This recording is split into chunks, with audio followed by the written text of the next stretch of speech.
I just want to take a few minutes to talk about this house build that we're doing over here. We've got an investor who's bought 3 acres of land in Northeast Georgia. That's where we're from. Just want to talk about specifically in Cherokee County what some of the requirements are from the county, what some of the just the permitting situation, and trying to figure out, you know, all the steps and get them in order. I'd like to share some of that information. Just hopefully we can help somebody else along the way. We'll walk the lot in a minute and kind of go over some of the things we've had to do. So one thing that's been very interesting to me with the county, specifically in Cherokee, is they've got steps laid out for their inspections, and then I went ahead and called for an inspection, and the inspector came out and said, well, you know, we're having a runoff inspection, making sure that we're not having runoff going into our streams, and house location, so setback inspection. He was like, but I can't even do that till you set your forms. So it's a little bit interesting to me. I'm sure there are lots of builders and contractors who already know you don't want to go ahead and have that till you have your forms put up, but I was able to ask the inspector, okay, well, if I put my forms up and you don't like it, and I pay my concrete guy to set up all the forms, and then the inspector says we need to move it, you know, how do we cross that bridge? So then he proceeded to tell me that I needed to have my surveyor mark on the survey the actual location of the house and measure from the house to the property line for the setback. He said, and then if I have that, then I won't make you move it. So it'll be this third or fourth time we've had the surveyor out, because the investor bought the lot, then found out that the pins were in the wrong place. He was told he bought a 3-acre lot, but then it was showing online a 5-acre lot. So we had a surveyor come back out, resurvey it, spent $4 or $5 grand on it, which was, in my opinion, a lot of money for a survey, but he had quite a few things he had to do.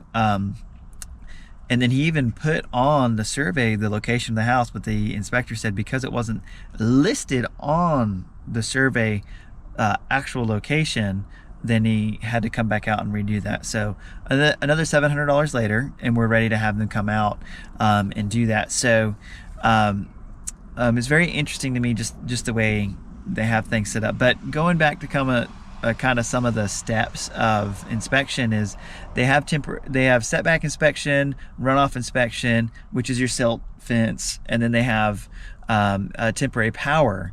So temporary power is listed like at the very beginning, but then there's literally a guy a mile from here setting up a house without any temporary power, and they've already got walls up and roof on and dry it in. So it's very interesting to me.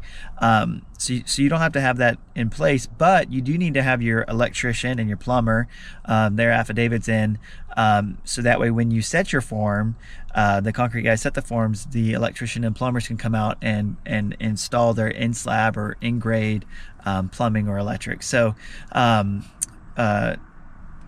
I know it's a lot of information. I hope that's helpful, but I'm going to walk this lot real quick and just kind of go over a couple things we've had to spend money on, things we haven't had to spend money on. This specific lot was a burn. It was a trailer. An investor bought it. It ironically caught on fire, which is very interesting to me. And then my friend who's the investor bought the lot from the previous investor. So getting that lot, he got it at a good deal, which is great, but it already had septic, already had power on the property, and already had a water meter at the street from the city water. Doesn't have any gas, so we'll probably do a propane tank and bury it. I know that's not necessarily ideal, but we're looking to build roughly a $1 million house, so we need to have the option of gas, because if I'm going to buy a $1 million home, it needs to have gas. The septic, for example, we were able to reuse the tank. It's a 1,000-gallon tank, and we had the most counties have on record, they should, septic location and layout and size of home. So originally it was a 3-bedroom, 2-bathroom. We're building a 4-bedroom with an office or bonus room. So technically a 5-bedroom if someone wanted to live in that. But the health department said that as long as we did a 4-bedroom, we were good. If we did not label that bonus room an actual bonus room, but we labeled it office, they will look at that as a 4-bedroom house. The bedrooms are what they count. You could put 50 toilets in the house. They don't care. They want to know how many people could actually live in the house, because that's how many people are going to use the bathroom. And on average, if you have so many bedrooms, so many people are going to the bathroom every day and filling a tank up. So we only have a 1,000-gallon tank versus a 1,500-gallon tank. But all they required us to do was add 140 linear feet of field lines. So we had in a budget about $15,000 or $16,000 for a septic tank, and my septic guy came and added those lines for $3,500. Permit fee and everything, we're probably in about $4,000 for septic. So we just saved ourselves $12,000, which is great, because when you're starting a project out, I think we've got 25 loads of dirt at $250 a load. That adds up really, really, really quickly. So this is over $5,000 in dirt just to kind of bring grade in. So we'll go over that in just a second too. But I wanted to touch on that septic and the power and saving that cost. We're going to be burying the power. So Georgia Power had us set up our temporary power. They're going to run power to the temporary power once we pass temporary power inspection. My electrician hasn't put his affidavit in yet, but then they said the minimum fee to start burying that power was $1,200, which isn't too bad. And I mean, if I'm going to trench and run power in the dirt, I want to get paid a decent amount, so I understand it. But once we have that, once we have those numbers, and I'm more than happy to share those numbers there, what it actually costs to bury it. But we're only running probably 150 feet max. So there's that. The water meter, the county said that it would be $3,000 or $4,000 for a meter for them to install, but since we already had one, we got to save that cost. So we're just going to run a trench from the road to the house location. It is important, even though we don't have gas and we know we don't have power underground, to go ahead and mark the ground. Because if you don't mark the ground, and let's say there's another water line or there's a power line running in the ground for somebody else, it shouldn't be. But in the event there was, you don't want to risk anybody getting hit. But I know specifically in this lot, we've got internet running through here, at least by the road, going down the street to feed the rest of the neighborhood. So if you trench and you cut right through that, you're killing everybody's internet, which would be, I mean, I'd be pretty upset if I was just working at home and the internet went out because the people next to our building didn't take the time to mark the lot. So you want to do that. I believe most counties will do that for free. I don't think we have to pay for that in Cherokee County. It's just protection and safety, and I think the county just does that. If there's a fee, I'll let you know what that is. But I'm gonna hop out of the truck here and we'll go over kind of more of the build process here. So we already have a driveway because, like I said, this is an existing house. Permitting situation to get a lot ready for permit and for build before that's been a burn. There's quite a few different hoops you may have to jump through. One of the things we had to jump through was when we submitted the plans. We're doing a larger footprint than what was originally here. We're doing under roof 4,400 square feet, and what was here under roof was not even 2,000 square feet. So you have impact fees you normally would have to pay, but the way they did the impact fee was they said, hey, if your impact fee for a 2,200 square foot house was only $2,000, but you're going to a 44 under roof, the difference is close to $2,400. So we had to pay the difference, which was very interesting to me.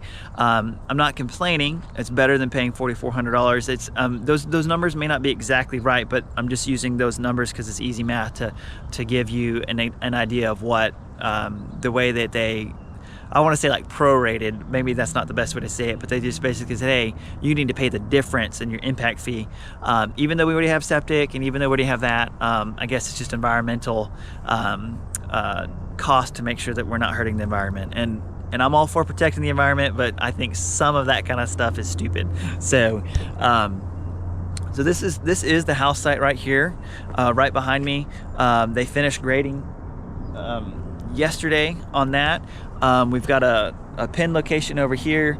The surveyor is going to come out and probably go another 10 feet back from there, put a pin in, and we're going to map the house out and just stake the corners, and then get my form guys to come, or my concrete guys to come set up forms. Very happy with the crew that came and did the grading. A good deal on dirt, $250 a load. He said it was something like 12 tons per load, which is pretty large from my understanding. If there's dirt guys and guys that run dump trucks all day and you think that's crazy, that's fine. I felt good with the price we paid.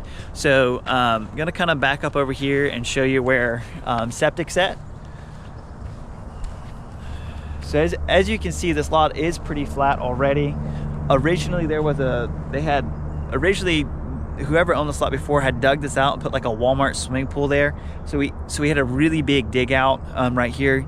That was probably 7 or 8 loads of dirt to fill that in. Down this way, I'll show you right here. These pins right here, that's our septic.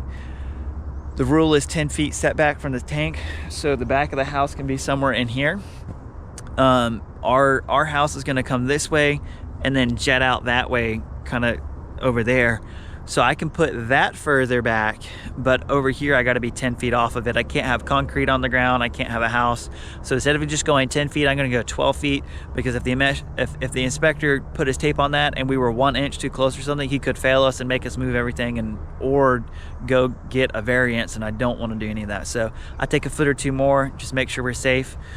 I want to make sure we've got a nice big front yard. If I'm going to spend $1 million on a home, I want a nice yard. Yes, this is 3 acres, but in my opinion, if you're gonna spend $1 million, you don't want all your acreage on a smaller lot. I'd say 3 acres is smaller for a lot of people. That's very large, but I don't want a lot of acreage of just woods. Woods are great. It's a good buffer. And behind me and beside me, we've got pretty good buffer of woods. It is winter right now, so you can see the houses behind me, but I've been here in the spring and in the summer and you can't see anything. So it's a very nice buffer. This is also going to be a great backyard. Where I'm standing is about the edge of the house, but if this is your backyard area, we may level this a little bit more, do a nice fire pit. When we run our propane tank, we want to run a line to the fire pit. We'll run a line to the kitchen in here. That way we have gas, we can do a nice oven or range, and then have a nice fire pit outside. We'll also do, like, we're not 100% certain what budget's gonna work out, but we're talking about doing like a 30 by 20 or 20 by 20 building just in the back for like extra garage space. One thing we're seeing is that in this area, a lot of people collect cars and a lot of people want a lot of garage space. So we're making sure that we can appeal to that market. I've got a good friend that's a realtor that said, hey, he's got 2 or 3 people looking in this price range, but what they really want is a pool, which is very interesting to me. From what I've known with real estate is most people don't want a pool because it's a hassle, a liability, and things you have to maintain. But you know, maybe the people in the $1 million market look at life a little bit differently, which would be my perspective if I was spending $1 million. So I keep throwing that $1 million number out there. We'll go over cost to build here in just a minute, and what we got land for. That way you have a reasonable idea of what something should take. So but there is room for a pool. We do have over here, we have field lines in the ground, but I believe from the back of the house to the field lines, you could get a pool right in here, and or to the side of the house, somebody could put a pool over here. This lot has plenty of space. And then if the setback's allowed, I'm not 100% certain, but if the setback's allowed over here, you could even do a pool on the other side of the driveway. I'm not a great designer, so I'm not sure if that's what somebody would do or should do, but one day we hope to have a pool for me and my kids. But so I'm gonna try to get up here on the hill and get a good just overview of the lot. This is the first time I've seen the grading done, so I'm incredibly happy. I think too, having kind of some before pictures and videos will be fantastic. Okay, so this is a lot here.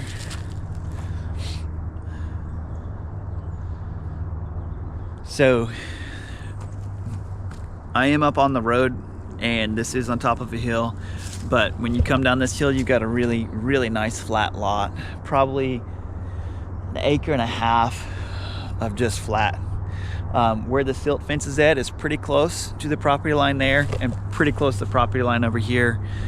This power line is essentially the property line, and then over here, kind of to the right of our temporary power, there is the property line as well. So the investor was able to get this lot for $215,000, and then we took down 30-40 trees. That was another $10,000. And then we had, like I said, septic was 35, close to 4,000. So